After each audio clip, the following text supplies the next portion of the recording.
Ravie de vous retrouver comme chaque semaine, fidèle au rendez-vous pour notre cours sur Qraya Fdar, cours logistique. Vous avez vu qu'on n'est pas encore arrivé au fin fond de la logistique sur les différents processus, puisqu'on est en train d'attaquer tous les maillons amont.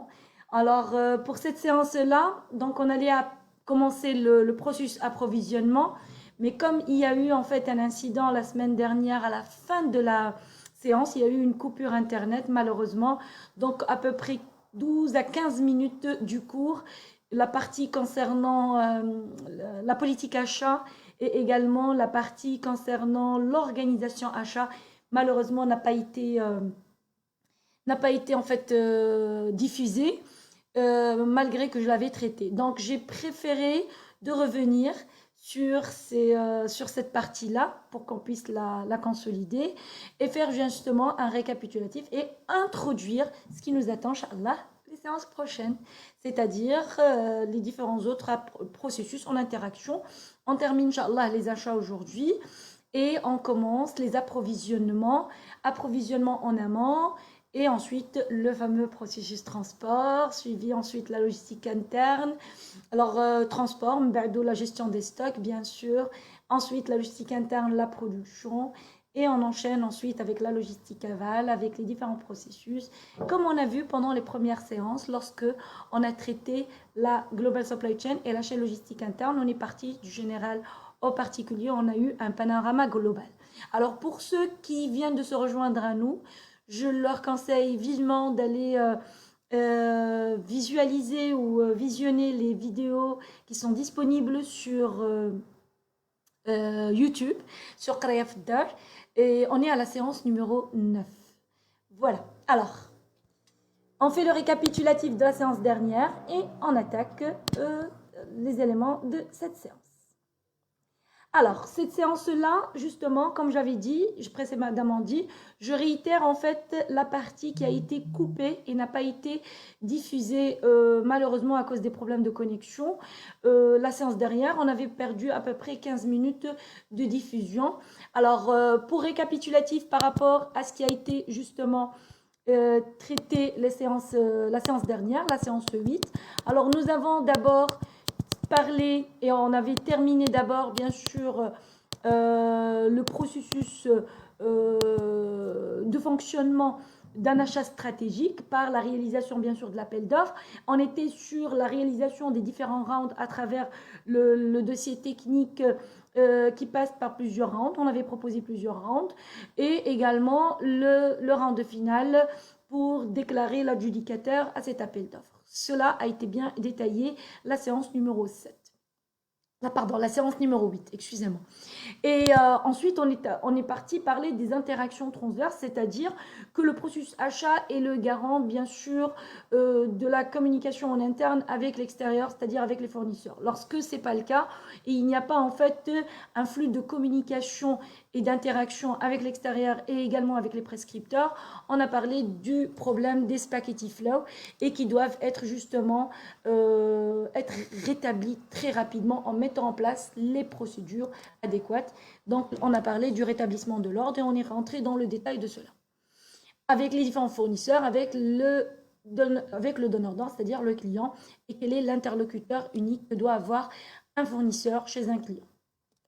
Mais encore, on a parlé de l'importance du système électronique et l'importance d'intégration de ce système d'information justement dans la gestion de ce processus, comme dans tous les autres processus du processus logistique, de la chaîne logistique à la chaîne de valeur de l'entreprise. Et donc, on a visualisé ici que l'optimisation est extrêmement importante, que ce soit sur les étapes de réalisation, mais également sur le coût de cette réalisation-là. Bien sûr, en termes de temps. Étape, qui dit étape, il dit temps, il dit bien sûr les coûts. Alors, on avait discuté bien sûr des raisons qui poussent bien sûr une entreprise à acheter, à sous-traiter ou à externaliser pour plusieurs raisons. On en a évoqué quelques-unes, mais il n'y en a pas que celle-ci. Bien sûr, il y en a plusieurs et on en a évoqué en fait certaines et on les a détaillées.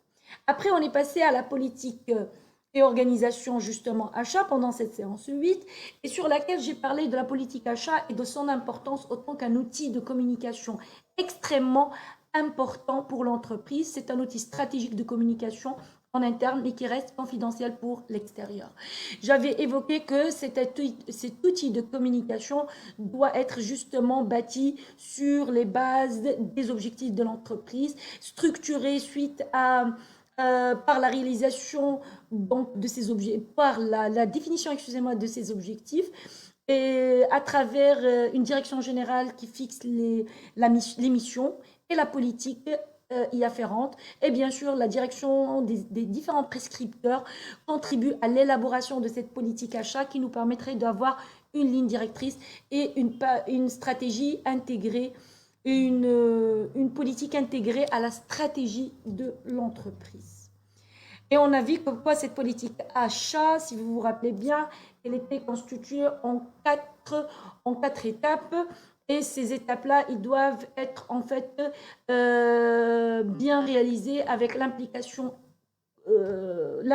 forte des différents prescripteurs qui, bien sûr, participent de façon maîtrisée sur la réalisation de cette politique. Et l'implication des différentes fonctions, on avait dit qu'elle était essentielle pour créer justement le consensus autour des différents objectifs achats de l'entreprise. Par contre, on s'est arrêté justement sur... Alors, en fait, il y a eu coupure à ce moment-là de la connexion Internet. Moi, j'avais terminé, mais je n'ai pas fait attention comme quoi la connexion, donc la diffusion n'avait pas été faite sur cette partie. Et donc, sur cela, on s'est arrêté. Et en fait, on a justement, on n'a pas en fait diffusé la partie concernant l'organisation achat. Alors, de quoi s'agit-il? Alors, une entreprise, forcément, elle a un processus achat.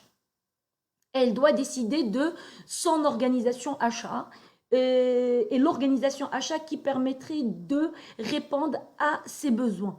Chaque entreprise doit définir en fonction de sa politique achat l'organisation achat qui permet de répondre à ses intérêts.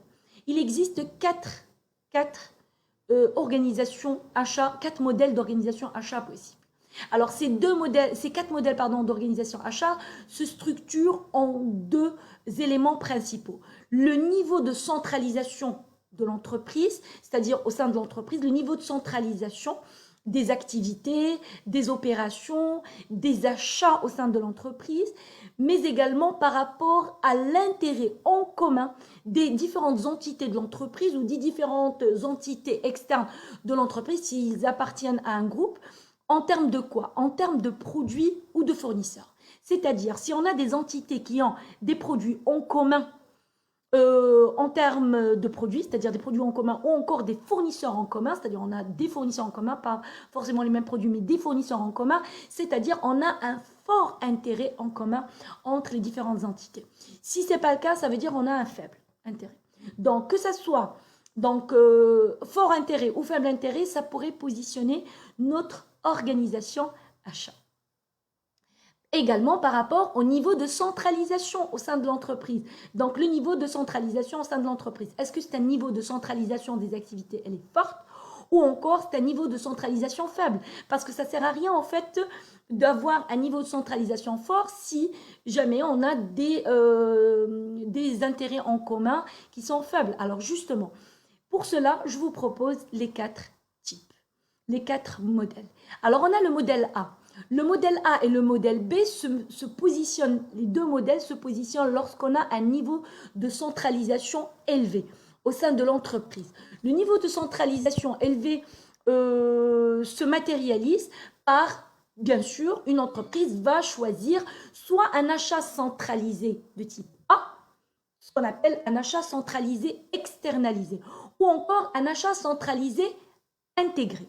Alors, l'achat centralisé externalisé, ça veut dire que c'est une entreprise qui possède un niveau d'externalisation, un niveau de centralisation, élevé. C'est-à-dire que l'entreprise, elle a choisi de centraliser et mutualiser en fait ses besoins, ses besoins achats. Par contre, vu que le niveau d'intérêt ou l'intérêt en commun entre ces différentes d'entités en termes de produits ou de fournisseurs, comme il est faible, ça veut dire que chaque entité, ses besoins en produits ou chez des fournisseurs sont complètement différentes l'une de l'autre. Alors dans ce cas-là, ce sont des entreprises qui ont choisi de s'organiser en achat centralisé mais externalisé. Ce sont des entreprises qui vont faire appel à un prestataire externe qui va gérer la fonction achat de cette entreprise. Par contre, il n'y a pas d'intérêt à faire ça si jamais c'est une entreprise qui a justement des intérêts en commun entre les différentes entités entre elles en termes de produits ou de fournisseurs, pardon. Et donc, comme il y a un intérêt en commun fort, donc il est plus intéressant de ne pas externaliser ces activités, mais de les intégrer en interne dans une entité achat, une organisation interne, ce qu'on appelle le modèle B, c'est l'achat centralisé, intégré au sein de l'entreprise, c'est-à-dire que l'ensemble des activités vont centraliser leurs besoins auprès d'une organisation achat dans cette entreprise. Alors, un service achat central, comme il définit bien sûr les politiques et les liens hiérarchiques ou fonctionnels entre le service achat et les différents prescripteurs, les différentes directions et entités au sein de cette entreprise, c'est-à-dire toutes les directions prescriptrices vont centraliser leurs besoins au sein de cette organisation achat. Ça, c'est lorsque on a un niveau de centralisation élevé ou fort. Ce n'est pas le cas tout le temps. Alors, dans ce cas-là, on n'a pas intérêt, justement, à centraliser. Et donc, comment alors on n'a pas d'organisation achat? Alors, l'organisation achat serait différente. On a le processus achat, mais parfois, on n'a pas besoin d'avoir une organisation achat, genre direction, département, service, qui centralise toutes les activités, ou plutôt tous les besoins de l'entreprise et réalise le processus achat. Alors, dans ce cas-là, cette entreprise serait amenée à décentraliser cette activité achat sur l'ensemble des fonctions et chaque fonction s'occupera de réaliser son propre processus achat, la fonction achat pour son besoin. Mais il y en a deux types.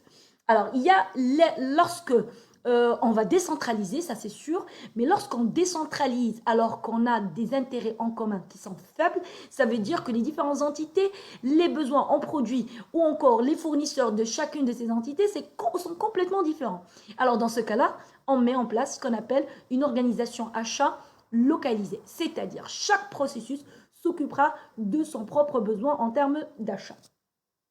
Pas de structure achat, entités indépendantes l'une de l'autre sur leurs achats et réalisées par les propres prescripteurs, c'est-à-dire les propres utilisateurs. Par contre, ce n'est pas intéressant d'avoir ce type d'organisation lorsqu'on a des intérêts en commun, alors qu'on a choisi de justement décentraliser. Alors dans ce cas-là, on va continuer à décentraliser, c'est-à-dire chaque entité s'occupera des achats de son besoin, mais il y aurait une coordination en interne entre les différentes entités. Cette coordination permettra de mutualiser les activités, avoir bien sûr des liens hiérarchiques, mais également des liens fonctionnel, c'est-à-dire chaque entité qui s'occupera de son propre besoin va coordonner avec les autres entités des autres organisations d'un groupement ou d'entreprise qui a plusieurs filiales par exemple, et donc ils vont coordonner à avoir déjà des achats qui se coordonnent entre eux. Et donc cette mutualisation permettra de mieux, bien sûr, optimiser la fonction achat. Toutefois, en termes de politique achat, donc il n'y a pas de directive ni de politique achat commune. Donc là, par contre, on est clair. Par contre, il y a une coordination, justement, puisque on a en fait des intérêts en commun entre les différentes fonctions et ou encore on a des fournisseurs en commun entre les différentes fonctions. Donc, pour récapituler ce que je viens de dire là, alors 4 organisations achats. Alors, les 2 éléments qui caractérisent les 4 organisations, c'est le niveau de centralisation. Une entreprise qui souhaite centraliser ses activités, très bien. Alors, dans ce cas-là, soit elle a des intérêts en commun entre ces différentes entités en termes de produits et de services, et dans ce cas-là, ça serait le modèle B, et donc ça serait des achats centralisés intégrés. Si ce n'est pas le cas, alors dans ce cas-là, parce que c'était faible intérêt en commun, produit ou fournisseur, alors il vaut mieux externaliser à l'extérieur chez un prestataire qui gérera bien sûr cette fonction achat. Dans le cas de centralisation faible, alors c'est-à-dire que l'entreprise choisit de décentraliser complètement ses activités achats, alors la même chose, intérêt en commun ou pas. Donc modèle C, ce sont les achats localisés. Chaque entité s'occupe de ses propres besoins achats. Et le modèle D, c'est pareil, sauf que comme il y a des intérêts en commun, il y a une coordination en interne qui se présente. Alors, plusieurs types d'entreprises ou de secteurs qui peuvent avoir ce type d'organisation. On trouve, par exemple, pour les produits, c'est-à-dire si on a un segment de famille de produits, par exemple, le composant électronique standard, mais ils sont à faible volume, donc on ferait appel justement à des achats externalisés, centralisés mais externalisés. Lorsqu'on a des familles de produits dans l'entreprise qui sont en consommables standard, pareil. Toutefois, lorsqu'on est tout ce qui est achat d'informatique, télécom, etc., ça serait beaucoup plus un modèle B. Pareil pour tout ce qui est composants électroniques, mais qui sont stratégiques. Alors dans ce cas-là, on n'a pas le droit à l'erreur et donc ça serait intégré. Tout ce qui est restauration, tout ce qui est hygiène, restauration, les prestations intellectuelles, etc., il vaut mieux être en achat coordonné, c'est-à-dire un modèle B. Décentralisé et coordonné. Par contre, tout ce qui est sous-traitance de capacité, parce qu'on veut augmenter notre capacité, on serait beaucoup plus dans le modèle C, les achats localisés. Et donc, j'avais terminé aussi ce processus d'achat pour parler à tout le monde et à monsieur tout le monde et les futurs lauréats en tronc commun qui veulent choisir leur spécialité. Why not dans ce monde du management international, logistique, management des achats également. Et donc, pourquoi pas? Et donc, je voulais parler de après l'organisation achat, je voulais parler justement des modèles de compétences. Quand on est pilote de ce processus, on doit être capable de quoi? Alors, il y a 3 niveaux de compétences. Alors, des acheteurs locaux, des acheteurs juniors ou encore ensuite des acheteurs seniors. Je n'ai pas parlé du directeur, de manager, ça c'est l'organisation. Mais moi, je parle de compétences. Acheteur local, acheteur junior et acheteur senior. Alors, la capacité ou la compétence sur 5 volets. Les volets sont, comme indiqué en face de vous, il s'agit d'actions sur le besoin, actions sur le marché, actions sur la relation avec les fournisseurs. Donc, quand je parle d'action sur le besoin, c'est-à-dire sur le besoin qui a été recensé. Action sur le marché, c'est-à-dire étudier le marché et avoir le comportement du marché par rapport aux fournisseurs qui vont nous procurer ce besoin. Action également par rapport à la relation avec le fournisseur. Ce marché, il y a des fournisseurs. Donc, mon action avec ce fournisseur, ma relation avec ce fournisseur, à quel stade et à quel niveau. Donc, la compétence nécessaire par level de ces modèles de compétences, local, junior ou senior. Mais également les actions ou leur valeur ajoutée sur l'optimisation des coûts ou encore sur l'optimisation, bien sûr, de la qualité. Donc, les 5 volets. Je les répète. Donc, on va agir sur le besoin, agir sur le marché, agir également sur la communication avec le fournisseur ou la relation qu'on va avoir avec ce fournisseur, l'optimisation des coûts et l'optimisation de la qualité. Quand on est un acheteur local, notre action se limite par rapport aux besoins, notre action se limite à des rédactions de cahiers de charges. Je n'ai pas dit en fait remettre en cause en fait ces besoins. C'est un recensement fonctionnel des besoins émis par les prescripteurs, les utilisateurs. Donc, un recensement et une rédaction de ces besoins dans un cahier de charges. Alors qu'un acheteur junior, il a la capacité et la compétence de remettre en cause et au lieu de dire une remise en cause, on pourrait dire encore mieux, c'est-à-dire rechallenger ces spécifications-là et rechallenger ces besoins qui ont été identifiés par ces utilisateurs. Les challenger par rapport à ce qui est peut-être proposé en coordination avec d'autres entités ou encore revoir à la hausse cette exigence qui peut être has-been ou encore la revoir à la baisse parce qu'il y a des problèmes de budget. Donc, rechallenger en fait ce besoin, c'est dans les compétences d'un acheteur junior. Mais ça reste justement sur des besoins simples et non pas sur des besoins stratégiques. Par contre, un acheteur senior, justement, il va avoir la compétence et les capacités de proposer des alternatives, chose qu'un acheteur junior, par faute d'expérience ou manque d'expérience assez importante, ne serait pas capable justement de proposer des alternatives face aux besoins exprimés. De même, un acheteur senior doit avoir les compétences nécessaires d'animer des groupes de travail. Les groupes de travail dont on a vu tout à l'heure ou pendant la séance dernière relatifs à la réalisation ou à l'élaboration de la politique achat. C'est à un niveau tactique stratégique. L'acheteur junior restera sur un niveau tactique opérationnel et donc l'acheteur local sur le besoin restera typiquement opérationnel exécution. Sur l'analyse du marché ou l'action sur le marché, on va voir pareil. C'est-à-dire que l'action de l'acheteur local serait une action d'exécution à l'application de la stratégie achat qui a été élaborée. De même, c'est d'analyser la possibilité de mener des projets d'analyse de marché locaux. Sur des zones géographiques ou sur des acteurs géographiques pour l'optimisation permettant de challenger le marché et d'analyser ce que peut proposer le marché éventuellement sur des besoins spécifiques. Mais que ça reste des besoins, bien sûr, des besoins notamment sur des marchés locaux. Chose que l'acheteur, justement, junior, passera au-delà de ça, puisque un acheteur junior, c'est un leader. Il peut être un leader de groupe. C'est un acheteur leader sur des marchés d'achat simple. Comme on a vu, il y avait les achats simples, les achats stratégiques. Donc, il peut être un leader de groupe et d'acheteur leader sur des marchés de groupe, sur des achats, sur des achats simples et non pas sur des achats stratégiques. Il peut analyser des filières d'achat et également analyser, techniquement parlant, et également en collaboration bien sûr avec les utilisateurs, mais également être un driver de coût, c'est-à-dire challenger sur le coût. Par contre, au niveau de l'acheteur senior, bien sûr, on a bien compris, ça serait plutôt sur la construction d'une stratégie achat. Et c'est ça son intervention par rapport à l'action sur le marché.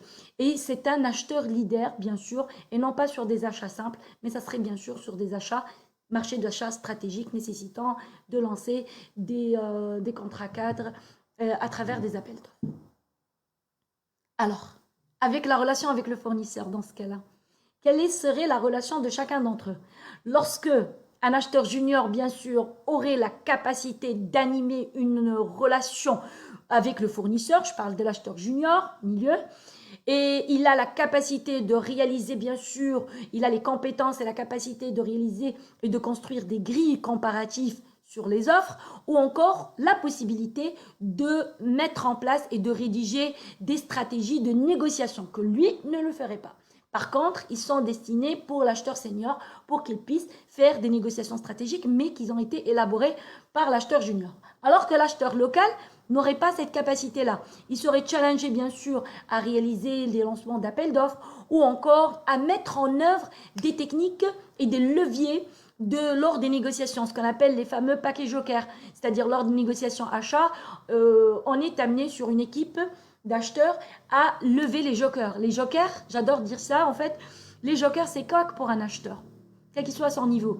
Lorsqu'il va partir pour une négociation, un acheteur doit forcément préparer, comme un commercial de l'autre côté, doit préparer bien sûr sa réunion de négociation. Et sa réunion, ça commence par bien sûr un profiling sur le fournisseur. Ce profiling nécessite bien sûr une bonne action sur le marché pour bien benchmarker et connaître et analyser le positionnement de ce fournisseur sur le marché. Toutefois, il faut identifier des leviers de négociation. Et à travers l'analyse de ce fournisseur sur le marché et le profiler, je pourrais identifier des leviers de négociation qui me permettraient d'avoir en fait la main sur les objectifs que je veux atteindre. Tout, attention, n'oublions pas d'atteindre les objectifs du fournisseur parce que un acheteur qui cherche à subvenir à ses objectifs lors d'une négociation sans pour autant se préoccuper des objectifs à atteindre par son fournisseur, il perd. Il va gagner, mais sur du court terme. Ça va être une relation négative-positive, c'est-à-dire du moins plus. Et donc, c'est du lose-win. On ne cherche pas à être le principe fondamental dans les achats, c'est du win-win, gagnant-gagnant. Si je veux gagner, je dois chercher à ce que mon fournisseur, mon partenaire gagne. Et donc, surtout dans des achats stratégiques. Alors, si j'arrive pas à atteindre les objectifs que veut atteindre mon fournisseur et vice-versa, il n'y aurait pas justement ce fameux win-win. Et donc, pour pouvoir atteindre et trouver ce compromis permettant d'atteindre les objectifs de part et d'autre, et donc, c'est le paquet joker. Le paquet, c'est-à-dire le sac des jokers. Le joker, c'est l'ensemble des actions ou des éléments ou des offres ou des facilités. Ça peut être sur différentes formes que je sais que ça serait énorme pour un fournisseur, pour mon partenaire. C'est un élément qui est décisif. Il nourrit son objectif. Il lui permet d'atteindre son objectif. Ça ne me coûte rien.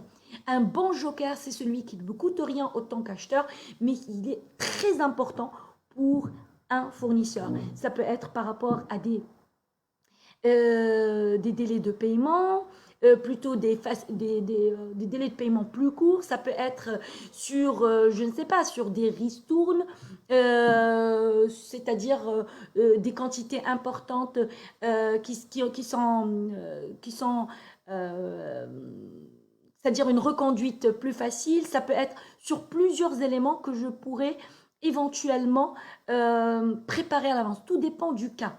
Il faudrait étudier le cas de ce que je veux acheter, de cette négociation stratégique avec ce fournisseur et chercher les jokers, les points qui sont très importants pour ce fournisseur-là, qui sont décisifs. Par exemple, il veut se positionner, c'est un petit fournisseur, il veut se positionner. C'est vrai que moi, je suis un client, un acheteur qui a des problèmes de paiement. Je paye je paye à des délais qui ne sont pas orthodoxes, comme on dit, mais que je suis rigoureux sur le paiement. Mais par contre, j'ai des retards de paiement. Par contre, j'ai un avantage.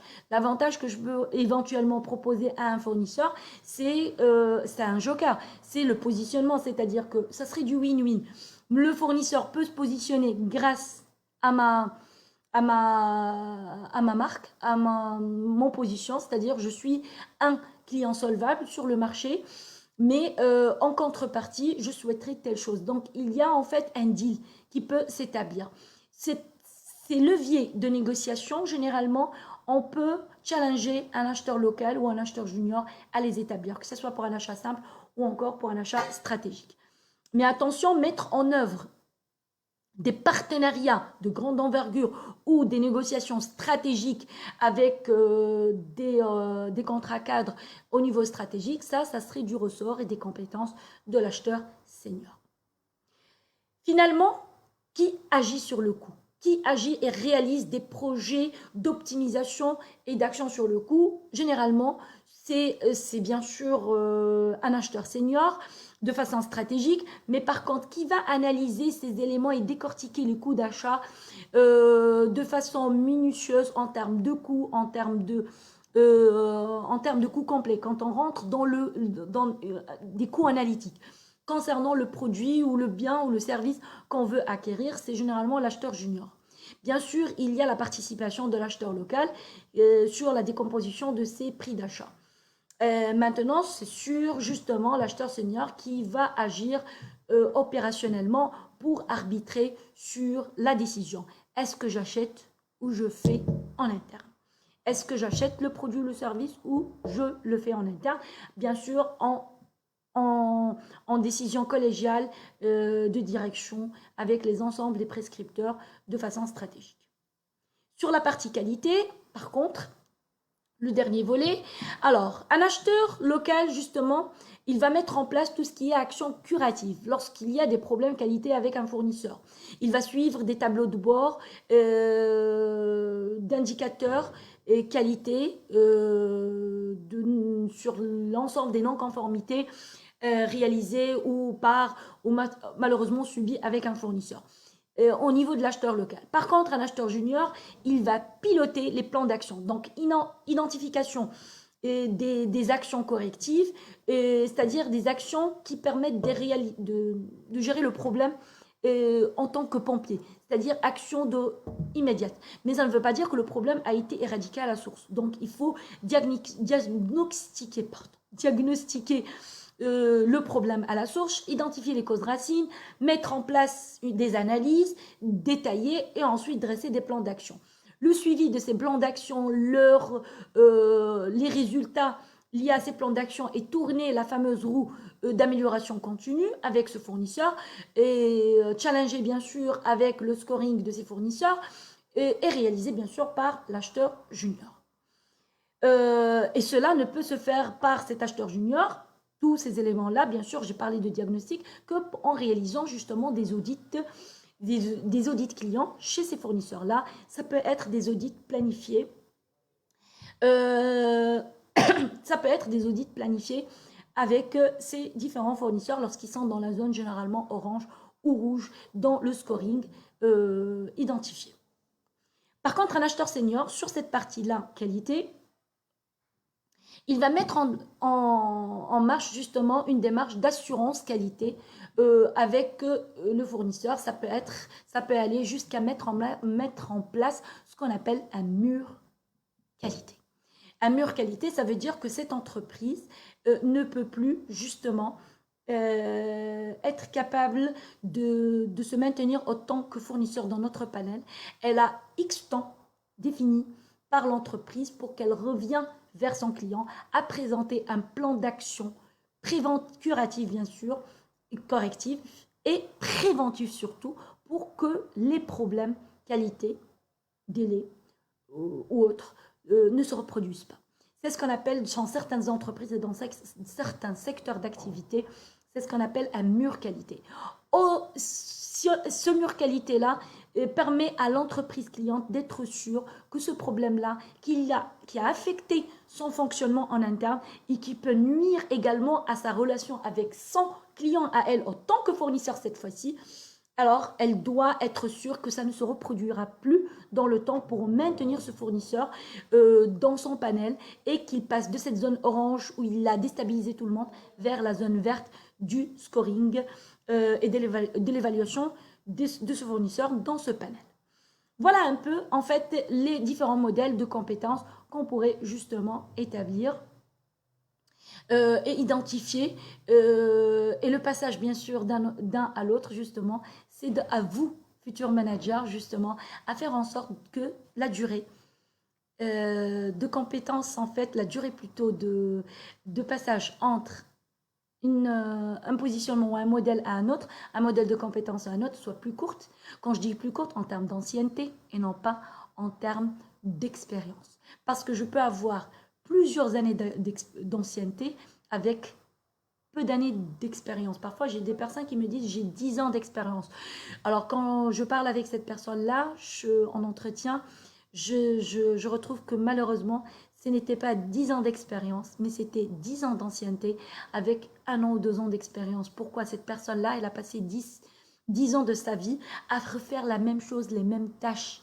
En 10 années, aucun projet d'optimisation, d'amélioration, de valeur ajoutée pour lui et pour les entreprises pour lesquelles il a travaillé. Donc, on ne peut pas parler d'expérience dans ce cas-là, on peut pas parler d'ancienneté. Et le contraire est possible aussi. Des personnes qui ont une ancienneté très faible, mais dans cette ancienneté qui est faible, ils ont réalisé plusieurs années d'expérience qu'une autre personne aurait pu faire dans plusieurs années. C'est-à-dire que je peux avoir 5 ans d'ancienneté, mais presque une dizaine d'années d'expérience parce que dans les 5 années d'ancienneté, j'ai réalisé énormément de projets, j'ai déstabilisé j'ai déstabilisé mon confort et mon expérience et mon expertise a été beaucoup plus forte grâce à ces années d'expériences qui ont été élaborées par des projets d'optimisation, d'amélioration, projets d'innovation aussi au sein des différentes entreprises par lesquelles cette personne est passée ou dans la même structure où il était. Donc, je vous invite vraiment, surtout dans... j'en ai parlé maintenant pendant ce processus-là, mais ça va être le cas pour l'ensemble des différents processus. Je ne suis pas là justement juste pour vous donner la partie technique, mais je souhaiterais également contribuer à ce que le futur manager ou le manager que vous êtes ou le futur manager dans ce domaine-là soit un manager fort, un manager qui pilote parfaitement son processus, qu'est-ce qu'on a dit, qualité, coût et délai. Et si votre processus va mal, ça veut dire que le pilote ne pilote pas correctement son processus, ça veut dire que son output serait faible et il va engendrer de la faiblesse dans l'ensemble des autres processus. Et donc, quand on dit un output faible, c'est pas parce que vous avez des indicateurs faibles. Non, absolument pas. C'est pas grave. Les indicateurs faibles n'identifient que des problèmes. Le gros problème, c'est quoi? C'est lorsque vous êtes un pilote de processus qui subissez les problèmes au sein de votre activité. Vous subissez les problèmes comment? En étant un pompier. C'est-à-dire, vous réglez les problèmes en les réglant correctivement ou curativement et non pas en préventif. C'est-à-dire, quand vous faites le pompier, vous ne revenez pas après pour dire « mais pourquoi il y a eu le feu ?» Et qu'est-ce qui a fait que le feu, qu'est-ce qui a fait que ces causes de racines ont déclenché le feu? Et qu'est-ce qu'il faut mettre en place pour éviter que ces causes de racines-là se reproduisent pour avoir encore le feu? Et c'est ça en fait l'esprit de l'amélioration continue. L'amélioration continue démarre justement avec cette notion et cette culture. Alors justement, cette notion et cette culture nous poussent aujourd'hui à dire, ok, on a trouvé nos fournisseurs, on les pilote correctement, très bien. On a une stratégie avec une vision achat bien maîtrisée. On a une organisation achat qui est identifiée par segment et par famille de produits. Donc, on a un pilotage achat fort avec des tableaux de bord, des indicateurs de suivi et de performance qui nous permettent de prendre les bonnes décisions opérationnellement, tactiquement et bien sûr stratégiquement. Alors, dans ce cas-là, allons-y. Il faudrait, à la barakatillah, faire quoi? Faire justement concrétiser l'acte d'achat par la passation justement de commande. Alors, comment je vais concrétiser cet acte d'achat par la passation de commande? On va se focaliser sur la passation de commande auprès des fournisseurs et ensuite la passation de commande auprès des différents ateliers de notre entreprise pour pouvoir produire pour d'autres ateliers jusqu'à la production du produit final. Dans Neki, justement, on est les pilotes du processus approvisionnement. Alors, comment puis-je approvisionner qualité, coût et délai? Stratégiquement, tactiquement et opérationnellement. On va commencer d'abord à expliquer qu'est-ce que c'est l'approvisionnement et quelle est sa corrélation et son interaction bien sûr avec l'ensemble des processus et quel est son impact sur les autres et elle est impactée elle-même par quel autre processus de la chaîne logistique qu'on a découvert ensemble de façon panoramique et macro pendant la séance 2 et la séance 3. Donc, quelles sont les questions sur lesquelles on va aborder, quelles sont les différentes politiques d'approvisionnement qui existent et sur quelle est laquelle que je pourrais appliquer dans mon cas et dans quel cas, donc quels sont les différents cas et dans quel cas. Alors, les réponses à ces différentes questions, c'est ce que j'aurai le plaisir d'y répondre justement la séance numéro 10 et pour laquelle, Inch'Allah, la semaine prochaine, et pour laquelle on va s'introduire sur le processus approvisionnement sur au minimum 4 prochaines séances. Alors sur cela, je vous dis, Inch'Allah, à la séance prochaine. Eid Mubarak Saïd pour tout le monde et au plaisir de vous retrouver, Inch'Allah, sur Qiraya Fdar à 16h, à 17h, puisque, Inch'Allah, on reprend l'horaire normal. J'aurai le plaisir de répondre à vos questions tout de suite.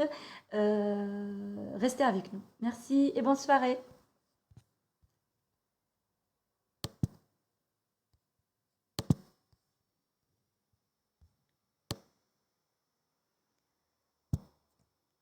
Bonjour, monsieur Majid. Merci de votre présence. Madame Khadija, merci.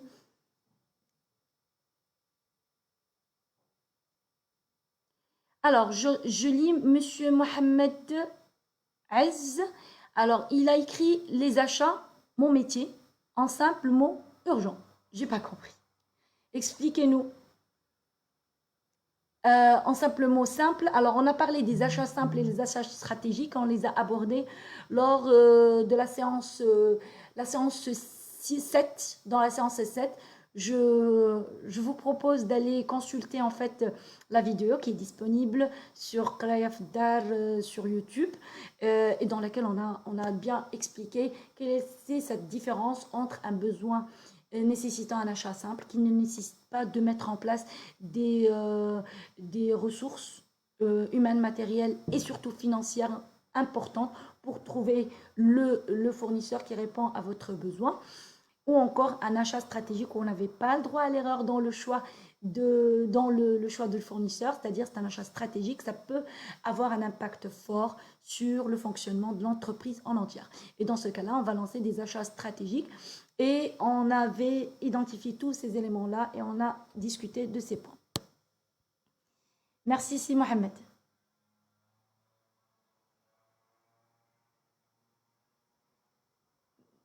Bonjour, monsieur Omar. Madame, s'il vous plaît, est-ce que je peux avoir votre cours sous format PPT? Je vais essayer de vous l'envoyer sous format PDF parce que ce format PPT, il est trop lourd. Donc, je ne sais pas est-ce qu'il sera partagé, mais sur format PDF, ça ne me dérange pas. Merci, Madame Audrey. Aïd Moubarak Saïd. À vous aussi, Moulay Yassir. Merci pour votre présence. Bonjour, bonjour Hamza. Bonjour Hamza Minaï, ça me fait plaisir de te retrouver parmi nous pour ce cours. Oui, c'est le processus achat. Donc, je pense que tu es maintenant assez fort sur ce processus-là et prêt éventuellement à être un futur manager dans les 2 prochaines années, si tu choisis bien sûr la spécialité management international et logistique.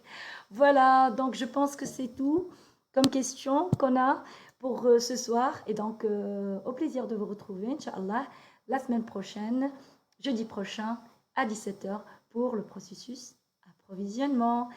Restez en bonne santé, Inch'Allah, et Eid Mubarak Saïd. Au revoir et bonne soirée. Bonsoir, au revoir.